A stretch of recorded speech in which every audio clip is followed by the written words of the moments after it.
Siapa bersuka cita hari ini? Siap diberkati dengan firman Tuhan? Kita akan masuk di dalam bagian yang kedua. Dari seri khotbah, Dia bawaku terbang dengan sayapnya. Dan di dalam bagian yang kedua ini saya mau bagikan satu pesan firman Tuhan kepada kita semua. Judulnya adalah duduk di first class-nya Tuhan. Oke, kalau Anda familiar atau biasa dengan naik pesawat, terlebih lagi kalau itu international flight, penerbangan luar negeri, maka Anda akan bisa melihat perbedaan yang sangat besar kelas-kelas yang ada dalam pesawat itu. Pesawatnya sama, penerbangannya sama, jurusannya sama, tapi ada kelas ekonomi, lebih naik lagi ada kelas bisnis, dan yang paling atas ada yang namanya first class. Oke, itu kelas 1.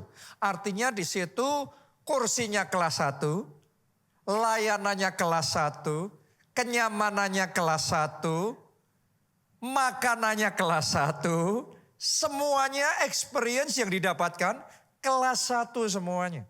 Jadi perjalanannya sama, tetapi experience-nya beda. Ini adalah first class experience, pengalaman kelas 1.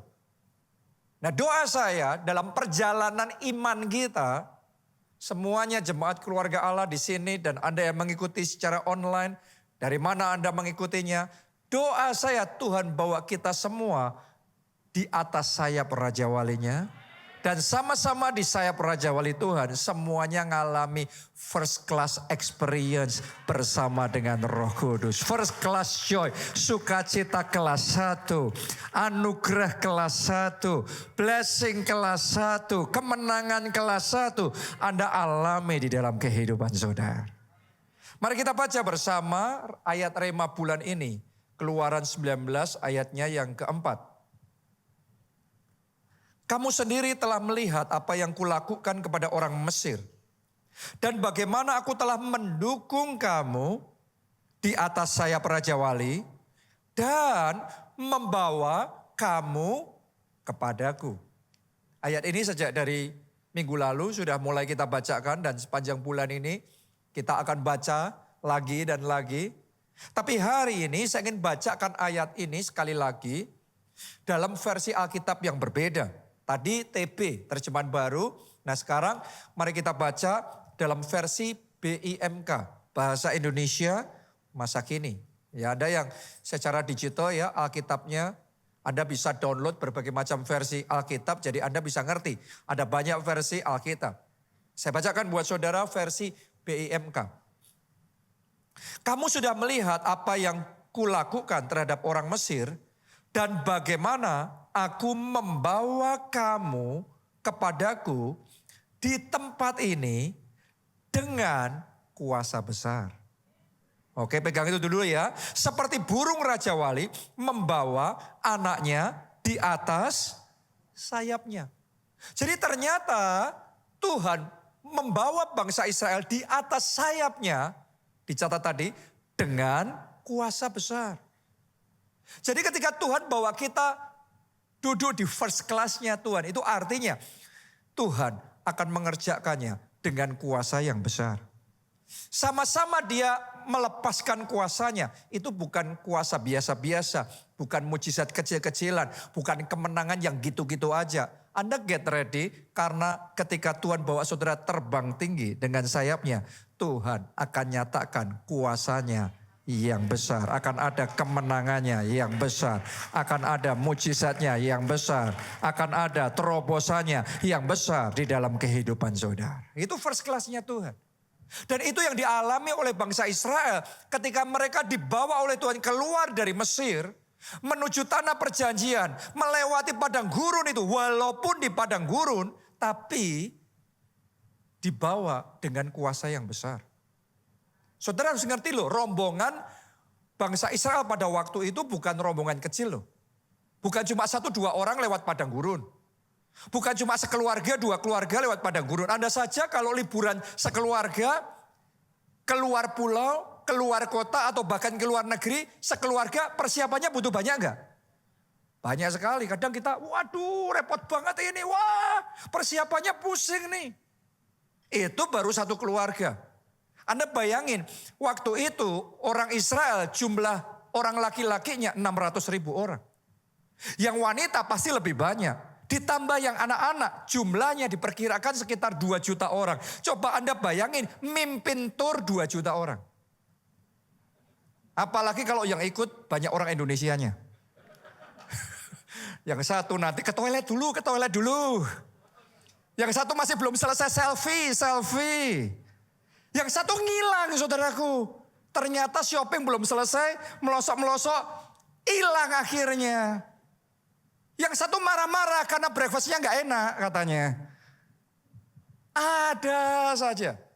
Anda bayangin ngurusin orang 2 juta dengan berbagai macam perangai, karakter, dan keantikannya masing-masing. Gak gampang, 2 juta orang. Dan Tuhan bawa mereka. Tuhan yang pimpin mereka di atas sayapnya. Dengan kuasa yang besar.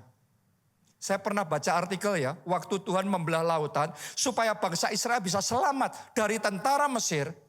Mereka nyeberangi lautan.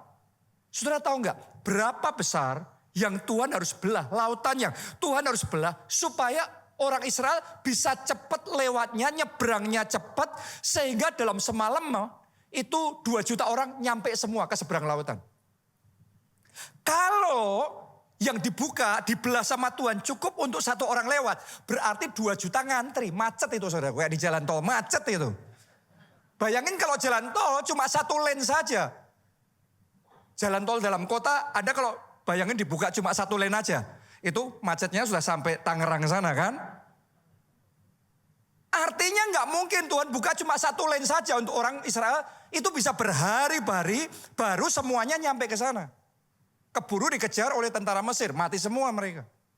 Jadi Tuhan buka lebar supaya dalam semalam bisa nyampe. Dan di dalam artikel yang saya baca itu, sudah diteliti, dihitung. Untuk dalam semalam semuanya nyebrang, nyampe semua ke seberang. Itu Tuhan harus buka yang lebar cukup untuk 5.000 orang sekali langsung jalan. Sehingga dalam semalam 2 juta jalan semuanya. Artinya gini, ketika Tuhan mengerjakan mujizat membelah lautan, itu bukan membelah lautan biasa, bukan mujizat yang kecil-kecilan, yang biasa-biasa, tapi ini mujizat yang spektakuler. Mujizat yang besar, makanya di itu tadi, aku membawa kamu dengan sayapku, dengan kuasa yang besar. Jadi get ready, kalau mulai bulan ini Anda dibawa Tuhan, terbang di atas sayapnya, akan ada kuasa yang besar. Dia akan kerjakan dalam hidup saudara. Kuasa yang besar menyembuhkan sakit penyakit saudara. Kuasa yang besar mendatangkan pemulihan di dalam keluarga saudara. Kuasa yang besar sehingga terobosan besar terjadi dalam pekerjaan saudara. Berkat yang besar di dalam keuangan saudara. Kita kasih tepuk tangannya pula yang paling meriah buat Tuhan kita. Haleluya. Dengan kuasa yang besar itu first class-nya Tuhan. Yang gak bisa pun jadi bisa.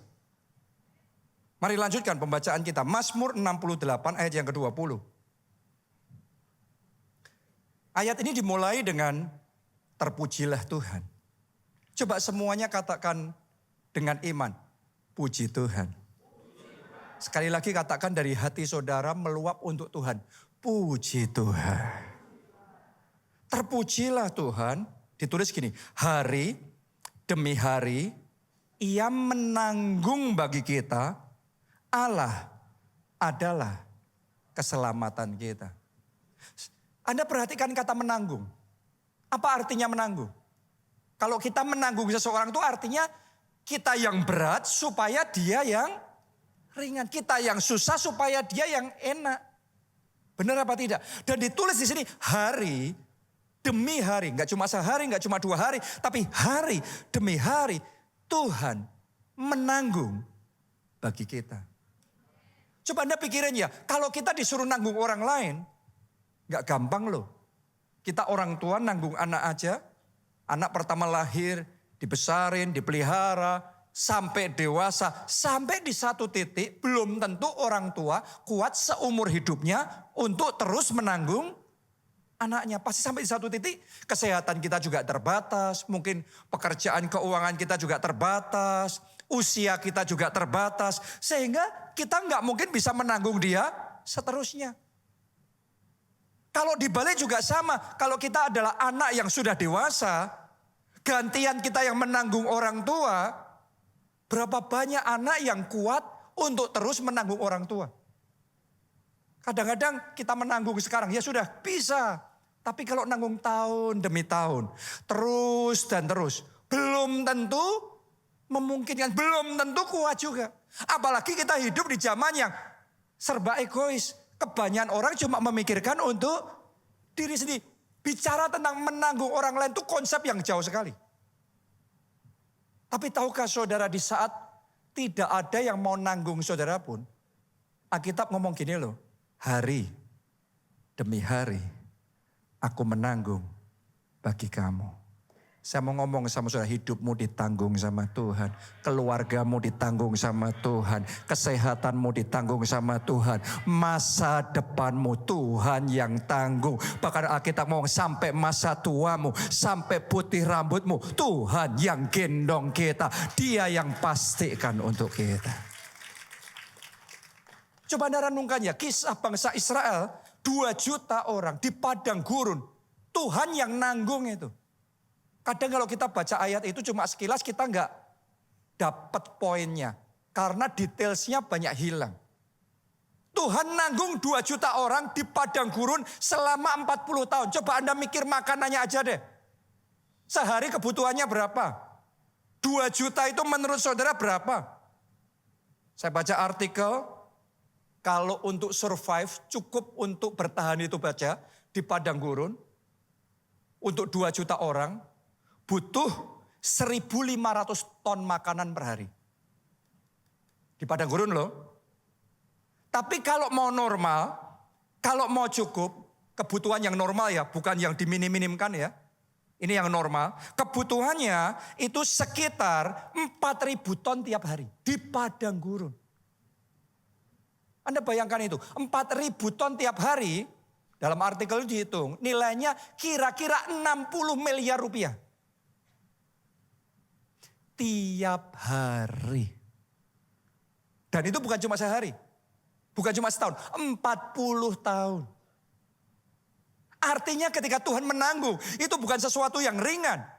Secara manusia itu impossible. Secara manusia itu berat. Tapi dengarkan baik-baik saudaraku, Alkitab mencatat tidak seorang pun yang kelaparan. Semuanya dipelihara, semuanya dipastikan oleh Tuhan. Mereka pikir gak masuk akal, tapi semuanya tersedia karena pemeliharaan Tuhan sempurna.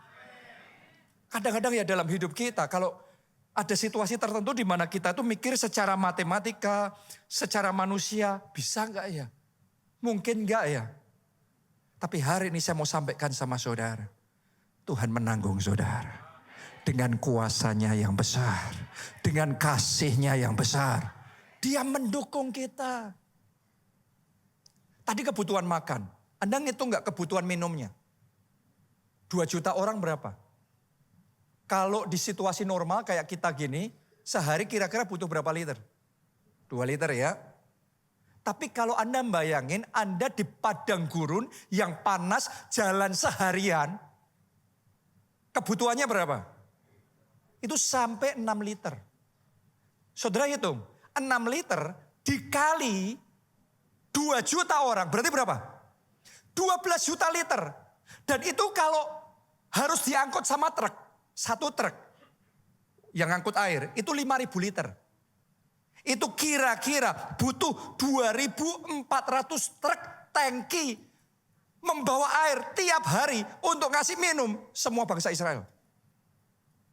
Di padang gurun. 40 tahun.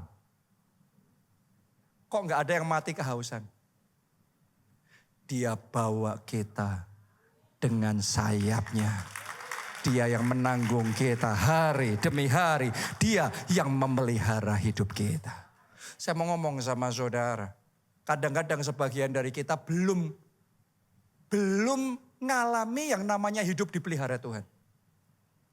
Sebagian orang baru dalam tahap hidupnya sendiri, berjuangnya sendiri, kerjanya sendiri, usahanya sendiri, dapatnya sendiri.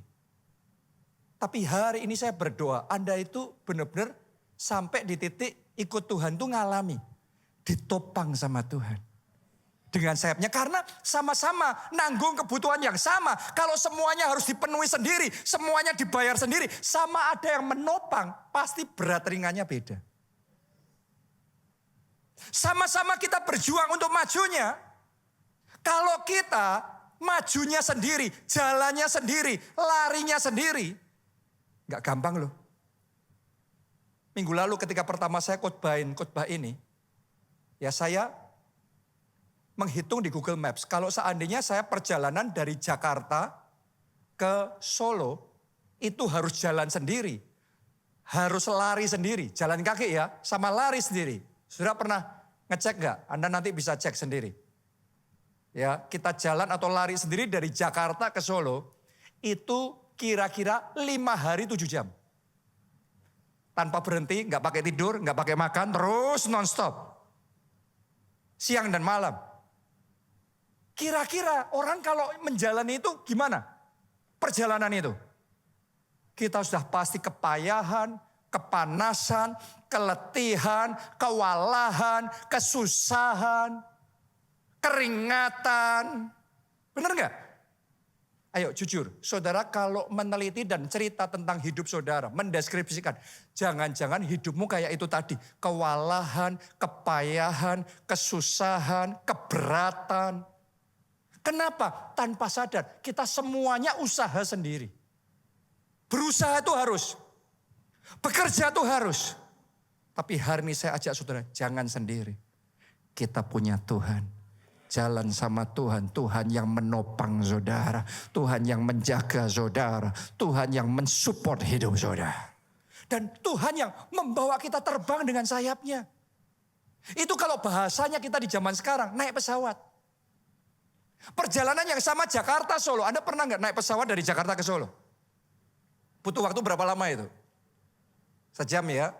Sejam saudara naik pesawat. Anda nggak perlu lari sendiri. Anda cuma naik pesawat, duduk di situ, di ruangan yang ber-AC, dilayani dengan pramugarinya, terus kemudian nyantai-nyantai, ngobrol-ngobrol sama teman di samping saudara, ngelihat hiburan, atau saudara bisa tidur juga, tahu-tahu 1 jam nyampe, fresh, dan mudah, dan gampang. Perjalanannya sama, tapi experience-nya kalau lari sendiri, jalan sendiri, beda sama kalau terbang dengan pesawat. Hari ini saya ajak dalam perjalanan hidupmu. Jangan dengan kekuatan sendiri, jangan dengan kepandaian sendiri, jangan dengan kehebatan sendiri. Hari ini andalkan Tuhan, biar Anda ngalami ditopang oleh Tuhan. Di atas sayap Raja Walinya, dibawa Tuhan terbang tinggi dengan kuasa yang besar. Nanti Anda akan ngalami perbedaan yang besar. Dan buat saudara yang belum pernah ngalami, ya saya berdoa, saudara benar-benar ngalami dimensi kehidupan seperti ini. Ini bukan berarti nggak kerja ya, Anda kerja keras. Anda harus tekun. Tapi ketika saudara belajar jalan sama Tuhan, Anda usahanya segini, harusnya dapatnya ya segini. Sesuai yang logika dong, masuk akal dong. Tetapi di dalam Tuhan tuh nggak semuanya cuma logika kita. Ada yang melampaui logika kita. Karena Tuhanmu tuh lebih besar dari logikamu. Engkau berusaha sendiri, kalau didukung sama konglomerat pun, engkau pasti lebih besar kok. Benar nggak? Ini bukan konglomerat, ini konglomerat di atas segala konglomerat. Ini raja di atas segala raja, Tuhan dan segala Tuhan. Kalau dia yang support saudara, Anda nggak biasa-biasa saja, Anda nggak lagi terbatas. Tuhan akan membuat kita berlipat kali ganda, tidak terbatas. Tadi pagi saya mendengar satu kesaksian. Ada seseorang yang terima Yesus sebagai Tuhan dan Juru Selamat. Dan dia dapat pengampunan dosa, dia dapat keselamatan. Tetapi dia tahu, dia ada dari keluarga yang, dan juga lingkungan negara yang tidak memungkinkan untuk dia ikut Yesus karena itu akan mengancam nyawanya. Saya nggak perlu sebut ya tempatnya. Jadi dia mengambil keputusan untuk melarikan diri. Dia ambil keputusan ke Inggris, tinggal di London. Dan di sana kerja sebagai pelayan restoran. Itu bagian dari bayar harganya karena Yesus dia kehilangan banyak hal. Sekarang dia kerja sebagai pelayan di sana. Singkat cerita, setelah sekian waktu, ada orang kaya raya dari negaranya yang mau beli properti-properti di Inggris. Tapi ini orang kaya kuno yang gak bisa bahasa Inggris dan gak tahu cara modern. Jadi dia cuma nyampe ke sana, terus kemudian keliling sendiri, ngeliat-ngeliat sendiri, terus cari yang dijual, dia berusaha temuin, dia berusaha ajak bicara sendiri, padahal nggak bisa bahasa Inggris. Ilmu Tarzan. Akibatnya nggak nyambung, nggak connect, akhirnya dia ditolak, akhirnya malah diusir. Seharian dia keliling, isinya cuma ditolak, diusir, ditolak, diusir. Dia frustrasi. Capek dia, akhirnya dia duduk makan di restoran di mana anak muda tadi bekerja. Sementara dia ngelihat menu, mau pesen makanan, sambil ngomel mulutnya. Dasar orang-orang bodoh.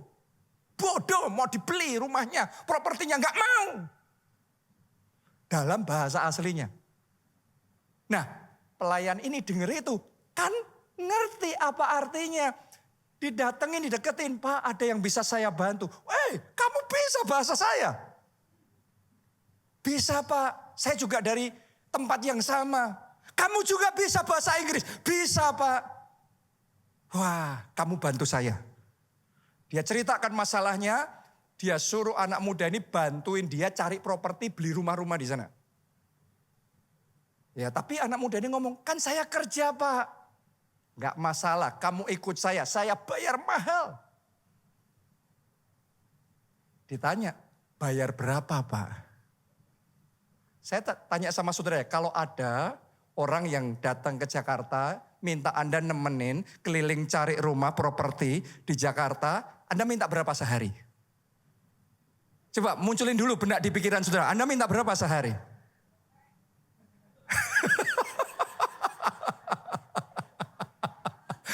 Oke, saudara tahu nggak? Orang kaya ini mau bayar berapa? Dia ngomong, saya bayar kamu per hari 1 juta pound sterling. Saudara cek deh, kursnya pound sterling itu berapa? Sekitar 20.000. Coba Anda hitung, 1 juta kali 20.000 itu berapa? 20 miliar rupiah. Dan dia hire orang muda ini 3 hari. 3 juta pound sterling, 60 miliar rupiah. Ini kisah nyata, ini bukan ilustrasi, ini kisah nyata. Ini sungguh-sungguh terjadi. Anak muda itu segera ngomong, tunggu sebentar Pak, saya pamit sama bos saya dulu. Bosnya marah-marah saudaraku, ngancam. You kalau sampai pergi, nanti mau balik kerja lagi, saya tolak. Enggak apa-apa, bye-bye. Karena dia bawaku terbang dengan sayapnya di first class-nya Tuhan. Lebih dari yang dia pikirkan, lebih dari yang dia bayangkan, lebih dari yang timbul di dalam hatinya. Tuhan yang kerjakan itu dalam hidupnya. Anda harus tahu dalam hidup ini ada hal-hal yang seperti itu kalau Anda jalan sama Tuhan loh. Kalau orang ngomong itu kebetulan. Tapi saya mau ngomong dalam hidup kita. Kalau kita jalan sama Tuhan, saya mau deklarasikan untuk hidup saudara ya. Mulai hari ini yang disebut orang kebetulan itu akan terjadi lagi, berseri-seri, terus menerus tidak hentinya. Seumur hidup ada kejutan-kejutan indah yang Tuhan kerjakan dalam hidup saudara. Kita kasih tepuk tangannya pula yang paling meriah buat Tuhan kita. Jangan jadi orang malas loh ya. Kerja keras harus. Tekun harus, berjuang harus, tapi jalan sama Tuhan harus. Andalkan Tuhan dalam hidup saudara. Dalam kehidupan saya tuh juga ngalami anugerah kasih karunia kemurahan Tuhan. Gak habis-habisnya. Dan ada satu berita saya mau cerita sama saudara. Satu lagi ya kebaikan Tuhan. tanggal 7 Juli bulan depan. Tanggal 7 Juli kita akan kedatangan tamu dari Amerika, 9 orang dari Oral Roberts University. Oke, ini presidennya, Presiden ORU dan top leadersnya semua akan datang. Nah, kalau Anda belum familiar dengan ORU ini, dia adalah universitas swasta Kristen yang untuk aliran Pentakosta karismatik kayak gereja kita gini, ini number one, the best in the world. In the world, nomor 1. Untuk aliran kayak Pentakosta karismatik kayak kita gini. Ini benar-benar amazing banget. Ya, bahkan anak-anak pendeta dari gereja-gereja terbesar seluruh dunia, kebanyakannya nyekolahin anaknya di Orus itu. Salah satunya adalah anak-anak pendeta dari David Oyedepo. Dia gembala jemaat salah satu gereja terbesar di dunia sekarang, jemaatnya 5 juta jiwa, di lebih dari 150 negara. Mereka sendiri membangun university, 2 universitas yang mereka bangun itu top 10 di Afrika. Tapi nyekolainya di Oru ini. Nah, nanti tanggal 7 Juli, top leadersnya mereka ini dari Amerika akan datang ke gereja kita di Haleluya Center. Di PIK, ibadah jam 10 pagi untuk melakukan penandatanganan MOU kerjasama antara Oru Amerika dengan gereja kita untuk launching Oru Indonesia.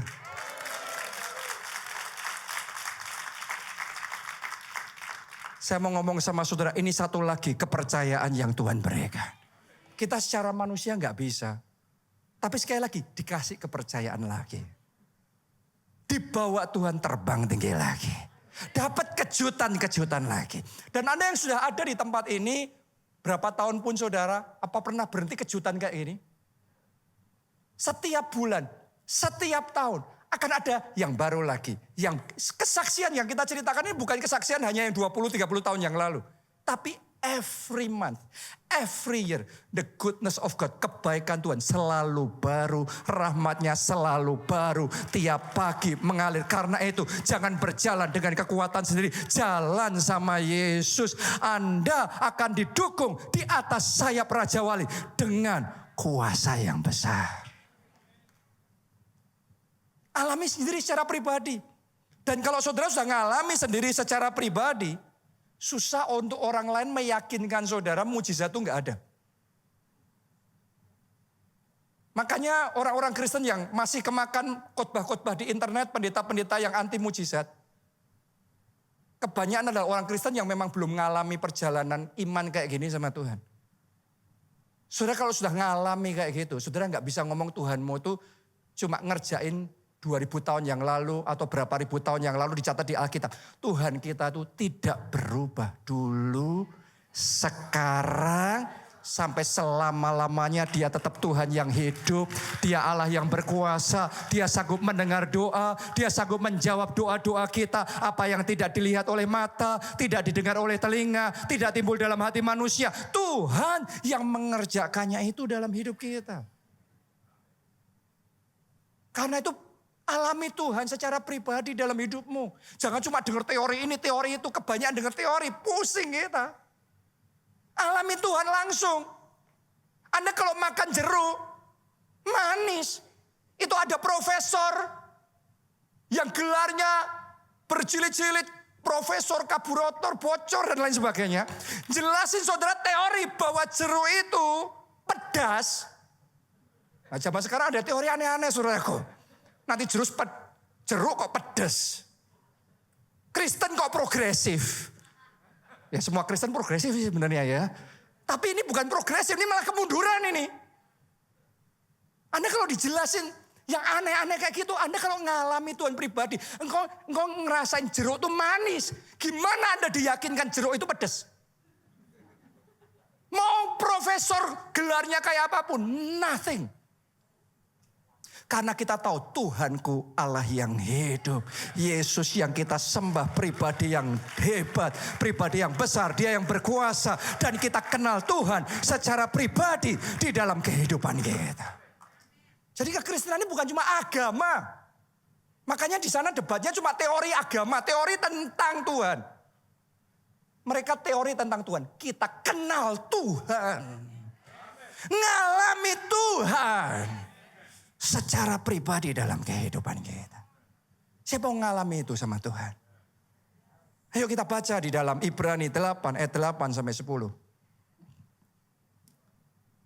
Sebab ia menegur mereka ketika ia berkata, sesungguhnya akan datang waktunya. Demikianlah firman Tuhan. Aku akan mengadakan perjanjian baru. Kalau ada perjanjian baru berarti ada perjanjian lama. Oke? Dengan kaum Israel dan dengan kaum Yehuda. Bukan seperti perjanjian yang telah, berarti yang lama. Yang telah kuadakan dengan nenek moyang mereka. Pada waktu aku memegang tangan mereka untuk membawa mereka keluar dari tanah Mesir. Ini masih ingat gak tadi ayat yang kita baca? Waktu Tuhan pegang tangan mereka, bawa mereka keluar dari tanah Mesir, Tuhan kasih di atas sayapnya. Mereka tuh udah ngalami semuanya loh. Duduk di first class-nya Tuhan mereka ngalami. Tapi sayang sekali, responnya bangsa Israel gak benar. Coba baca ayat berikutnya. Ternyata ya orang tuh ngalami loh saudaraku. Ngalami Tuhan tapi ngeresponi gak benar. Lihat ini Tuhan ngomong apa. Sebab mereka tidak setia kepada perjanjianku. Nanti saya jelasin di situ. Dan aku menolak mereka. Jadi sangat mungkin sudah dibawa terbang dengan sayapnya. Setelah itu ditolak. Ada alasannya. Saya baca dulu ya. Demikianlah firman Tuhan. Maka inilah perjanjian yang kuadakan dengan kaum Israel sesudah waktu itu. Berarti dibaharui. Dikasih kesempatan lagi. Second chance. Demikianlah firman Tuhan. Aku akan menaruh hukum-hukumku dalam akal budi mereka. Dan menuliskannya dalam hati mereka. Maka aku akan menjadi Allah mereka. Dan mereka akan menjadi umatku. Nah, di ayat yang kita baca ini, tadi kita sudah ngerti. Kita sudah baca ya, bangsa Israel dari Mesir, Tuhan pegang dengan tangannya. Tuhan bawa mereka terbang dengan sayapnya. Tuhan support dan dukung dan Tuhan menanggung mereka hari demi hari. Tapi sayangnya mereka tidak setia. Saya ajak saudara, tetap setia sama Tuhan. Anda sudah diberkati. Anda sudah terima jawaban doa. Anda menikmati kebaikan Tuhan. Jangan lupa. Semuanya itu datangnya daripada Tuhan saja. Gara-gara lupa saudaraku. Mereka sudah ngalami duduk di first class-nya Tuhan. Akhirnya Tuhan ngomong, sekarang aku menolak mereka. Kehilangan. Oh, saya berdoa. Kiranya setiap kepercayaan yang Tuhan kasih sama saudara, gak pernah itu dicabut lagi dari hidup saudara. Saya berdoa setiap kemurahan dan anugerah yang Anda nikmati itu permanen seumur hidup saudara. Karena itu belajar setia. Saya sempat dididik sama Tuhan dalam satu hal ini. Dalam hidup saya tuh ngerasain benar-benar hidup ditopang Tuhan. Hidup dipimpin Tuhan. Hidup disertai Tuhan. Hidup disupport sama Tuhan. Dan ini bukan istilah ya. Ini bukan bahasa khotbah. Ini benar-benar realita yang saya alami dalam hidup saya. Saya ngerti benar antara didukung sama Tuhan dan tidak. Saya ngerasain betul antara disupport sama Tuhan dan dibiarin sendiri. Nah, karena saya tuh ngerasain didukung sama Tuhan, disupport sama Tuhan. Manusia tuh kalau nggak hati-hati ya, hatinya bisa menyimpang loh. Lama-kelamaan kita ngerasa semua yang luar biasa itu, anugerah Tuhan yang luar biasa itu, rasanya jadi biasa. Kayak anak orang kaya, tinggal di rumah yang luar biasa, makan makanan yang luar biasa, tapi karena tiap hari kayak gitu terus, rasanya yang luar biasa jadi biasa. Malah yang luar biasa komplain isinya bersungut-sungut. Untuk sesaat saya ngalami itu. bahasa Alkitabnya, saya menganggap sepi kasih karunia Tuhan. Kebaikan Tuhan yang saya terima, saya kayak ngerasain biasa.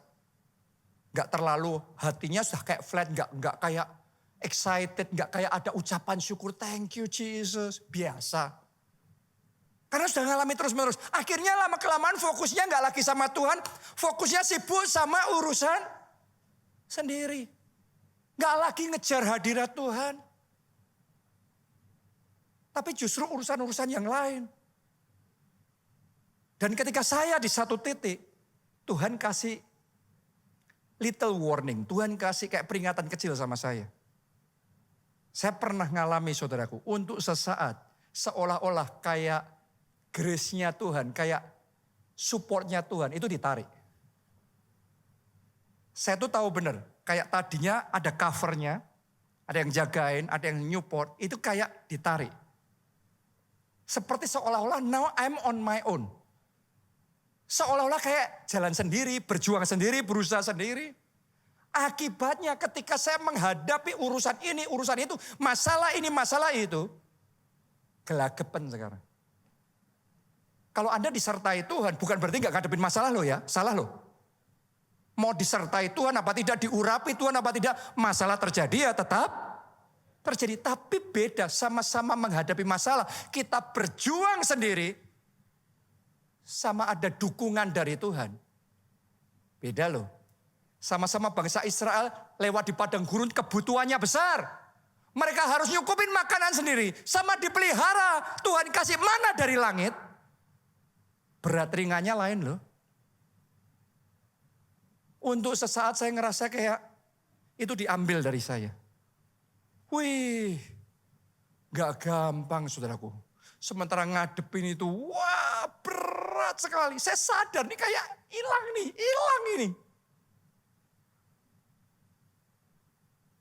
Sampai di satu titik saya sadar, ada sesuatu yang salah ini. Gak biasanya kayak gini. Anda kalau sudah ngerasain anugerah Tuhan itu saudaraku ya, terus diambil hilang gitu, Anda ngerti.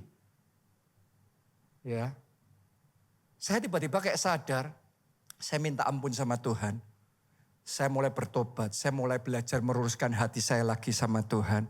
Saya mulai belajar fokus lagi sama Tuhan. Saya mulai mendekat lagi sama Tuhan. Saya mulai utamakan lagi ngejar hadirat Tuhan lebih dari segala-galanya. Menyenangkan hati Tuhan lebih dari segala-galanya. Percaya dan mengandalkan Tuhan, bergantung penuh sama Tuhan lebih dari segala-galanya. Dan tiba-tiba itu saya bersyukur, itu hanya kejadiannya cuma sekitar seminggu. Dan tiba-tiba saja saya ngerasa kayak semua yang ditarik sama Tuhan itu dikembaliin lagi. Rasanya gini saudaraku, kayak ikan yang sudah keluar dari air, terus menggelepar-gelepar, sudah gelagapan, sudah mau kayak mati karena nggak ada air, terus diambil, dikembaliin lagi. Anda bisa bayangin nggak, ikan ini waktu dikembaliin ke air rasanya gimana? Langsung dia bisa berenang lagi, dia fresh lagi, dia hidup. Itu perasaan yang saya rasain, benar saya sadar itu. Hari ini saya mau ngomong sama saudara. Jangan hidup di luar anugerahnya. Jangan hidup di luar kasih karunia. Doa saya hari demi hari yang engkau jalani. Bukan jalan sendiri, bukan lari dengan kekuatan sendiri. Tetapi ditopang dengan sayapnya yang kuat. Anda dibawa Tuhan, duduk di first class-nya Tuhan. Anda menikmati anugerah demi anugerah. Kasih karunia demi kasih karunia Tuhan. Nyata dalam hidup saudara. Siapa yang mau ngalami yang seperti itu? Mau ya? Kuncinya dimulai yang pertama. Bukan satu-satunya ya. Tapi yang pertama dimulai kuncinya percaya. Anda dengar khotbah kayak gini, belum tentu semuanya hatinya responnya sama, belum tentu loh. Ada yang percaya, tapi mungkin juga ada yang ngomong apa ini. Saya tahu persis saudaraku, karena kalau belum mengalami memang susah jelasinnya ya. Oke. Tapi saya berdoa Anda ngalami itu secara pribadi dalam hidup saudara. Dan dimulai dengan percaya. Untuk terima keselamatan, terima pengampunan dosa, anugerah keselamatan masuk surga. Dimulainya percaya. Untuk terima kesembuhan yang daripada Tuhan, dimulai dengan percaya. Untuk terima kelimpahan yang dari Tuhan, mulainya juga dengan percaya. Kalau saudara mau kegagalanmu dirubah menjadi keberhasilan, mulai juga dengan percaya. Karena itu sementara firman ini disampaikan, doa saya, iman di hatimu bangkit. Dan ada hati yang percaya. Percaya bisa. Bisa. Pasti bisa. Bahkan saat semuanya nggak bisa. Itu yang dilakukan oleh Abraham. Abraham itu imannya, Alkitab mencatat, sekalipun tidak ada dasar berharap, namun Abraham berharap. Tuhan janji sama dia akan kasih keturunan, kasih anak. Dan Abraham percaya, tapi sekalipun sudah percaya, tetap nggak dapat anak. Sekalipun tetap nggak dapat anak, Abraham tetap percaya. Itu iman. Banyak orang imannya percaya sembuh. Amin. Tapi setelah doa puasa belum juga sembuh. Kok gini ya? Mari saya beritahu saudara, itu bukan iman. Itu nyoba. Tolong jangan definisikan nyoba sebagai iman. Sebagai percaya. Percaya itu sekalipun gak ngelihat apa-apa, tetap percaya. Sekalipun gak ada dasarnya, tetap percaya. Itu Abraham sampai umur 100 tahun dia. Istrinya umur 90 tahun. Belum dapat anak, tetap percaya. Wow. Segitunya Abraham percaya. Itu iman. Saya berdoa di dalam situasi yang Anda alami sekarang ini. Senegatif apapun situasimu, engkau tetap percaya. Walaupun keadaan secara fisik kayak gini turun terus, tapi tetap percaya. Walaupun secara keluarganya semakin kacau balau pura-pura Anda, tapi tetap percaya. Walaupun secara bisnis, keuangan saudara, kayaknya kok serba terbatas dan semakin susah, tetapi tetap percaya. Belajar tetap percaya. Kemarin saya baru aja ketemu dengan salah satu pelayan Tuhan di gereja kita. Dia cerita sama saya. Sebulan sebelumnya dia juga ketemu sama saya. Dan saya ceritain satu kesaksian mujizat yang baru saja Tuhan kerjakan. Waktu dia dengar kesaksian itu, imannya bangkit. Dan ketika imannya bangkit, dia berani melakukan sesuatu yang tadinya kepikir aja tidak. Jadi ceritanya anaknya baru cari sekolah dan mau masuk ke satu sekolah favorit, sekolah pilihannya, sekolah yang prestisius, yang bagus. Tapi setelah semua usahanya mereka, ternyata ditolak. Saudara bisa bayangin dong, apalagi orang tua, ibu-ibu yang memperjuangkan anaknya. Kalau sampai anak saudara ditolak masuk sekolah pilihan, gimana perasaannya? Aduh, sedih banget. Tapi sudah berusaha, ditolak. Mau gimana? Awalnya dia mikir ya sudah.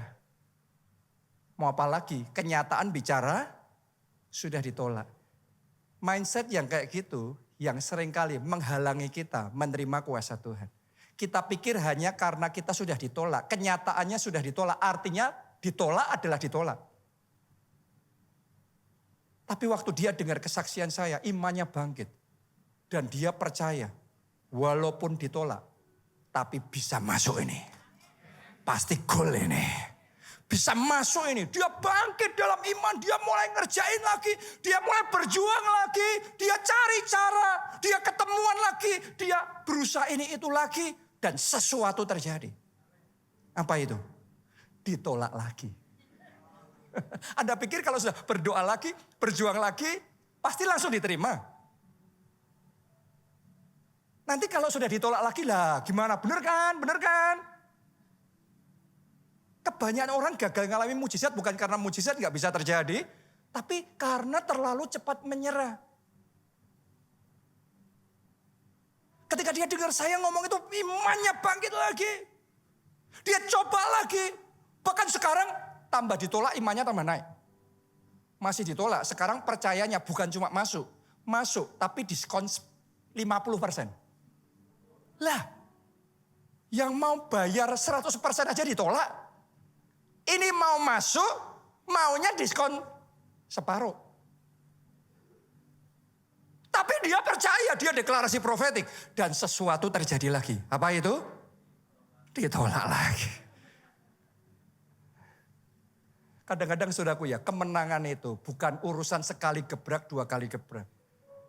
Kadang butuh stamina iman. Sekalipun tidak ada dasar berharap, namun Abraham tetap berharap sama Tuhan. Sekalipun kau belum melihat apa-apa, tetapi tetap percaya bagi Tuhan. Tidak ada yang mustahil. Tuhan tetap berjalan bersama dengan kita. Waktu dia ngomong, ini akan diskon 50%. Istrinya, nanti dipikir gimana? Minta diskon 50%. Nah itu, kebanyakan orang Kristen terlalu sungkan. Akhirnya nggak bisa ngalami mujizat besar. Karena hanya untuk mikir ngalami mujizat besar aja, malu. Nanti orang ngomong apa? Gimana? Riku sungkan. Hari ini saya berdoa Anda berani berjalan dengan iman. Anda diberikan keberanian yang luar biasa oleh Tuhan. Untuk melakukan hal-hal yang sebelumnya Anda belum pernah lakukan. Dan dia mulai berjuang lagi, dia cari cara lagi, dia berjuang, dia cari cara. Itu kunci ya. Percaya itu bukan gak ngapa-ngapain, percaya itu ada perjuangannya juga. Dan tiba-tiba dia ditelepon. Ketika dia ditelepon, dia dikabarin, anaknya diterima. Terus tanya, diskonnya disetujui. Tadi siang, waktu saya selesai khotbah yang ibadah sebelumnya, saya buka handphone, saya dapat WhatsApp dari dia. Tanggal berapa tadi saya lupa, ditolak suratnya. Terus sampingnya tanggal sekian sudah diterima. Diskon separuh, diskon 50%. Karena bagi Tuhan tidak ada yang mustahil. Akan ada kemenangan besar, akan ada kesaksian besar, akan ada mujizat besar. Tuhan akan bawa saudara terbang dengan sayapnya. Dan saudara akan didudukkan di first class. Mengalami first class of His grace, His goodness, kebaikannya, sukacitanya, anugerahnya. Nyata dalam hidup saudara.